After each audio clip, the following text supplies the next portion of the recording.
মঞ্চ প্রস্তুত, বিভিন্ন বিভাগীয় প্রধান, শিক্ষণ প্রদান এবং আমার সামনে উপস্থিত আমার স্নেহের ছাত্রছাত্রীবৃন্দ, আমি একটা হাদিস দিয়ে শুরু করি। আমরা হযরত মুসা আলাইহিস সালামের নাম তো শুনেছি, জানি। তো মুসা আলাইহিস সালাম, তার সাথে কিন্তু আল্লাহর খুব ভালো দক্ষতা ছিল এবং বিভিন্ন কথাবার্তা হতো। একবার মুসা আলাইহিস সালাম আল্লাহকে প্রশ্ন করলো যে, আল্লাহ, তুমি যদি আমার জায়গায় হইতাম আর আমি যদি তোমার জায়গায় হইতাম, তাহলে তুমি আমার কাছে কি চাইতা? তখন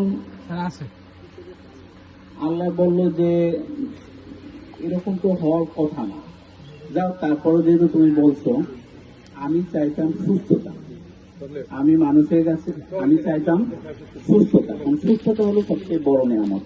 আর এই সুস্থতা দিতে পারে কিন্তু আমাদের শরীরচর্চা। আর সেই শরীরচর্চারই একটা অংশই হলো আজকের T10 কম্পিটিশন।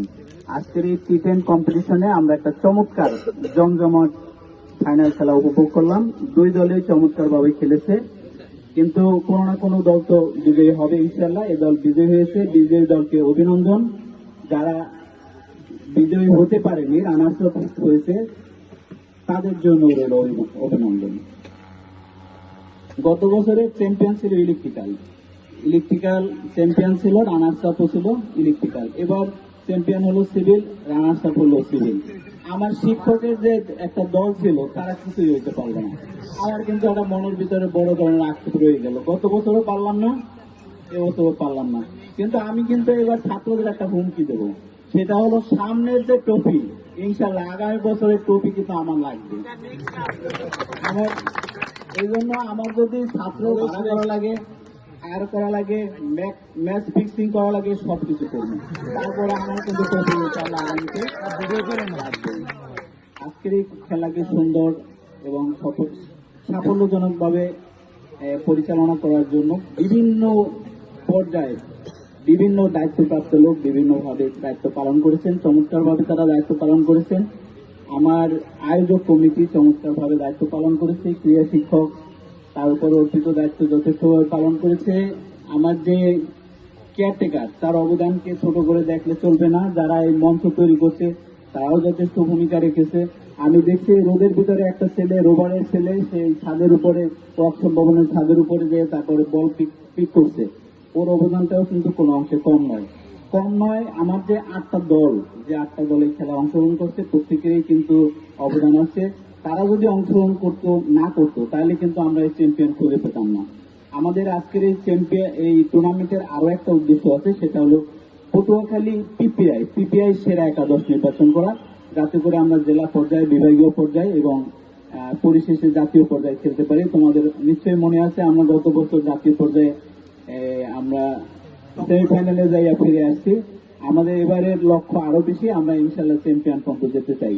এই আশাবাদ ব্যক্ত করে তোমাদের সবার সুস্বাস্থ্য কামনা করে আরো একটু বলি যে আসলে পটুয়াখালী পলিটেকনিক অনন্য। তারা শুধু যে রেজাল্টে অনন্য সেটা না, তারা শৃঙ্খলায় অনন্য। এই এত বড় একটা টুর্নামেন্ট আমরা কোথাও কোনো অপ্রীতিকর ঘটনা দেখিনি। মহান আল্লাহ তাআলা রাব্বুল আলামিনের কাছেও আমরা দোয়া কামনা করি। আমাদের কামনা ছিল যে কোনো রকম বিপদ আপদ যেন না হয়, সেটা ইনশাল্লাহ আল্লাহ আমাদের কামিয়াব করেছেন।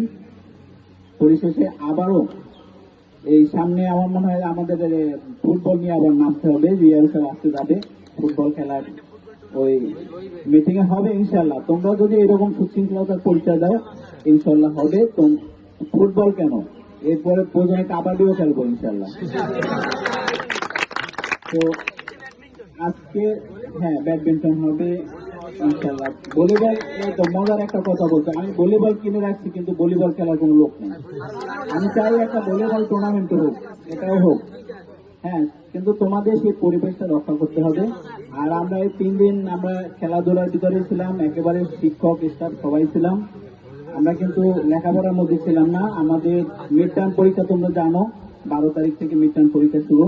কাজে আমাদের সেই লেখাপড়ায় মনোযোগ দিতে হবে। এবার কিন্তু সারা দেশে এসএসসি, এইচএসসি এবং ডিপ্লোমায় রেজাল্টে কিন্তু ব্যাপক ধস। তারপরেও অন্যান্য, আমি অনেক জায়গায় খোঁজ নিয়েছি, অন্যান্য পলিটেকনিকের চেয়ে আমাদের রেজাল্ট তুলনামূলকভাবে ভালো। আমরা এই তুলনামূলকভাবে ভালো চাই না, আমরা চাই খেলাধুলায় শৃঙ্খলায় যেমন আমরা সেরা, তেমন রেজাল্টে পড়াশোনায় আমরা সেরা হতে চাই। পরিশেষে সবাই সুস্বাস্থ্য কামনা করে শেষ করছি। আল্লাহ হাফিজ। ধন্যবাদ স্যার।